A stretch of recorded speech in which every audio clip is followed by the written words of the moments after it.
Persoalan setiap manusia memang tidak bisa diprediksi dan terkadang datang dalam berbagai macam bentuk yang senantiasa membuat hidup seakan sulit baik secara fisik maupun mental. Terkadang manusia membutuhkan kata-kata motivasi hidup dari orang-orang terdekat untuk senantiasa membuat hidup lebih semangat dan bahagia. Berikut wawancara berita Soloraya TV channel YouTube bersama Insinyur Winarto, Man Manager, Trainer dan Motivator, alumni Universitas Gadjah Mada, Yogyakarta. Saat ini kita bersama Insinyur Winarto atau yang lebih dikenal dengan Pak Winarto Win. Beliau merupakan salah satu motivator dan manager. Di sini kita akan berbincang-bincang sama beliau terkait dengan mungkin motivasi kehidupan dan bagaimana kita itu mencapai kehidupan yang lebih baik lagi. Selamat malam Pak Winarto. Selamat malam, selamat malam. Ini gimana kabarnya Pak Win? Kabarnya? Alhamdulillah baik, Baik. semangat, ya, Pak? Tetap semangat, optimis. Ini Pak Win mungkin bisa diceritakan sedikit Pak tentang profil Bapak. Kalau cerita mengenai profil ini agak unik, ya agak unik. Di mana sebetulnya saya punya latar belakang yang benar-benar berbeda dari apa yang saya jalani sekarang. Ya, saya adalah lulusan nutrisi peternakan Universitas Gadjah Mada, dan setelah saya lulus dari sana, saya bekerja di beberapa tempat dan saya pernah berada di berbagai fase kehidupan. Ya. Maksud saya begini, saya pernah berada di fase kehidupan di mana secara finansial saya merasa cukup, lebih dari cukup barangkali. Tapi di fase itu saya merasa ada nilai-nilai lain yang saya nggak bisa peroleh. Ada nilai, misalnya nilai spiritual, nilai sosial, dan lain sebagainya. Saya nggak dapat dari situ. Kemudian saya beralih ke profesi yang lain, ya, di mana fasenya sedikit berbeda. Apa yang dulu nggak pernah saya peroleh di situ. Saya punya kesempatan untuk belajar banyak, mengembangkan diri di bidang spiritual, sosial juga saya juga mulai baik, tapi secara finansial malah saya nggak mendapat seperti yang dulu. Nah, fase-fase itu terus berganti-ganti, sehingga saat itu terpikir oleh saya, sebetulnya yang disebut hidup sukses itu seperti apa?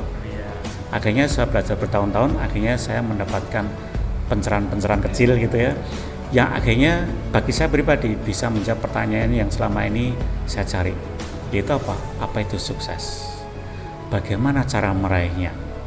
Dan itulah pembelajaran saya bertahun-tahun lamanya. Saya belajar mungkin kira-kira 24 tahun lamanya, yang akhirnya ini mulai saya tularkan ke teman-teman, ya, supaya teman-teman itu paling tidak mulai menemukan dirinya sendiri, mulai menemukan jalan kehidupannya, sehingga mereka punya kesempatan untuk meraih hidup yang lebih baik, hidup seperti yang mereka inginkan. Kira-kira seperti itu. Ya. Yang tadi yang menarik yang saya lihat ini kan saat itu Bapak belajar itu untuk mencari apa itu sukses. Terus yang Bapak dapatkan selama ini mungkin Pak bisa jelaskan. Sukses itu sebenarnya seperti apa, Pak? Jadi semua orang punya definisi tentang sukses masing-masing dan tidak ada yang salah. Karena apa? Karena masing-masing punya peta sukses masing-masing. Tapi saya akhirnya tawarkan sebuah definisi sukses yang sifatnya universal. Universal itu apa? Karena saya ambilkan dari teorinya Tuhan. Nah, bagi seorang muslim, Allah berfirman begini, jika kamu sudah selesai mengerjakan satu urusan, kerjakanlah urusan yang lain. Itu firman Tuhan, itu perintah Tuhan. Jadi yang saya maksud sukses itu bukan sebuah tujuan, bukan terminal gitu ya. Tapi sukses itu adalah sebuah perjalanan tumbuh yang selaras. Selaras tentang apa? Tentang aspek-aspek penting hidup manusia. Apa itu?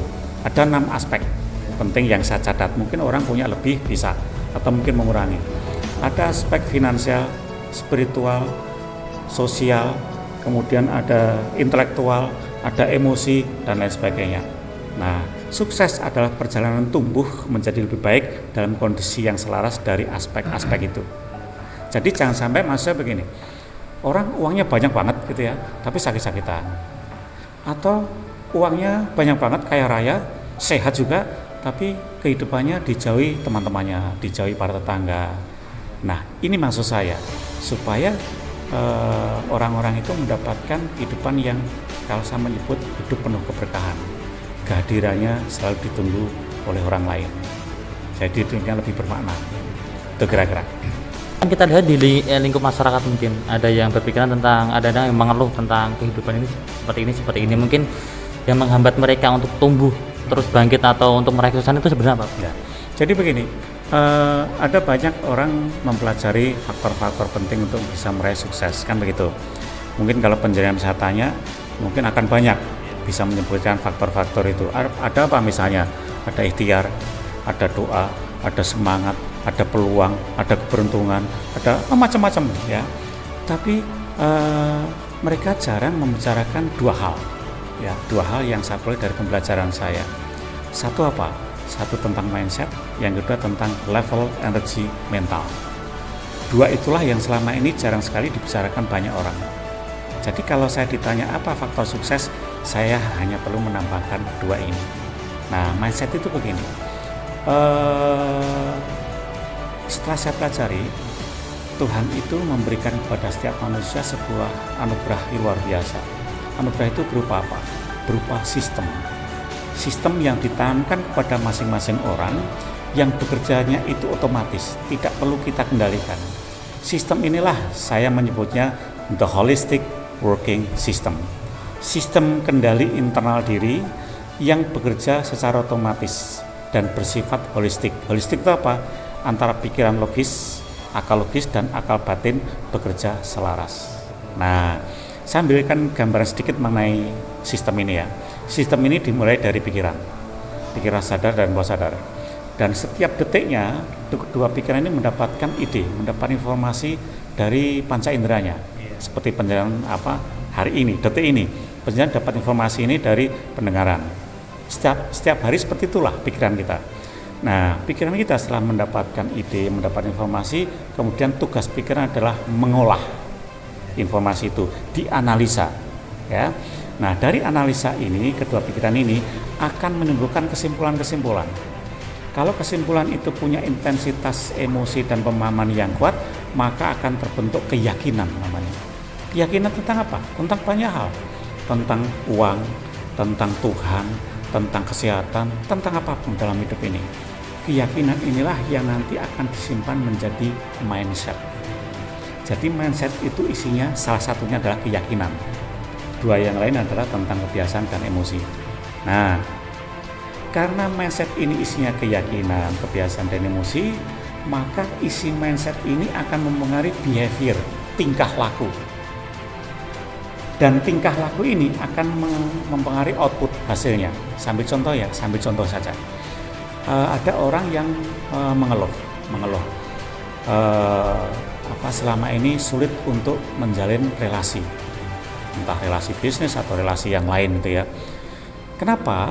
Setelah kita telusuri ternyata selama hidupnya dia sering mengalami mendapatkan pengalaman buruk, ditipu banyak orang. Itulah pengalaman hidup yang dilihat, dirasakan, dialami oleh seseorang. Karena itu berjalan berulang-ulang, maka tanpa dia sadari timbul sebuah kesimpulan. Oh, ternyata memang tidak ada orang lain yang bisa dipercaya di dunia ini. Nah, kalau intensitas emosinya kuat, pemahamannya kuat, ini menjadi sebuah keyakinan. Karena keyakinannya bahwa tidak ada orang lain yang bisa dipercaya, suatu saat kalau ada orang mengajak kerjasama, menjalin relasi untuk urusan apapun, akal batinnya sudah memberikan warning, lampu kuning. Ini kayak yang kemarin-kemarin loh. Paling akhirnya juga mungkin menipu karena nggak bisa dipercaya. Sehingga apa? Orang ini itu akan menjaga jarak, mengembangkan sikap curiga berlebihan. Karena kurang pemahaman apa? Kenapa? Karena kurang pemahaman apa? Ini tentang kebijaksanaan. Orang yang berpikir holistik antara logika akal dan logika batin, akal batin, itulah orang-orang yang menemukan kebijaksanaan. Berarti ini untuk apa yang kita pikirkan itu sangat berpengaruh juga ya, Pak? Oh iya. Jadi mindset ini isinya adalah tentang keyakinan, kebiasaan, emosi yang berasal dari satu, pengalaman hidup. Kedua, dari pembelajaran. Pembelajaran siapa? Orang tua kita, keluarga kita, dari guru dan sebagainya. Kemudian dari mana? Dari lingkungan. Dari mana lagi? Dari pengamatan. Berulang-ulang. Itu nanti semuanya akan sedikit banyak memunculkan keyakinan-keyakinan yang baru barangkali. Tentang banyak hal tadi, tentang uang, tentang Tuhan, tentang kesehatan, tentang keluarga dan lain sebagainya. Inilah yang mempengaruhi perilaku. Karena saya punya keyakinan begini, nanti kalau ada pemicu begini, saya pasti reaksinya begini, nggak usah dipikir, otomatis. Inilah pengaruh mindset. Karena saya sudah terbiasa begini, nanti kalau ada pemicu begini, saya pasti reaksinya begini. Karena sudah terbiasa, ini otomatis. Itulah kerja pikiran yang berhubungan dengan mindset. Iya. Dan untuk mengantisipasi itu Pak, itu mungkin apa yang harus kita lakukan? Yang pertama, kita harus mengenali diri sendiri. Mengenali diri sendiri. Mengenali diri sendiri itu apa? Satu, kita renungkan, kita belajar apa sebetulnya tujuan tertinggi dalam hidup kita yang ingin kita raih. Apa nilai-nilai hidup yang ingin kita jaga dan kita raih. Ini harus jujur. Apakah memang uang nomor satu? Kita harus merenungkan itu, ya. Atau mungkin uang nomor sekian. Banyak sekali tentang uang, tentang Tuhan, tentang kesehatan. Ini kita renungkan. Kemudian dalam rangka mengenali diri sendiri, selain membangun visi tadi, tujuan hidup tadi, kita belajar tentang apa kekurangan dan kelebihan kita. Gunanya apa? Gunanya untuk membangun karakter untuk bisa meraih hidup sukses. Karena tanpa karakter yang memadai, ya, yang cocok, maka sulit orang untuk bisa meraih sukses. Ya, jadi kenali diri sendiri dulu. Ya, akan banyak metodenya. Ya. Ya. Ya. Ya, demikian kita wawancara bersama Insinyur Winarto atau yang lebih dikenal dengan Winarto Win. Mungkin lain waktu kita bisa mengulas lebih dalam lagi Pak Win. Ya, mungkin itu dulu. Terima kasih. Assalamualaikum warahmatullahi wabarakatuh.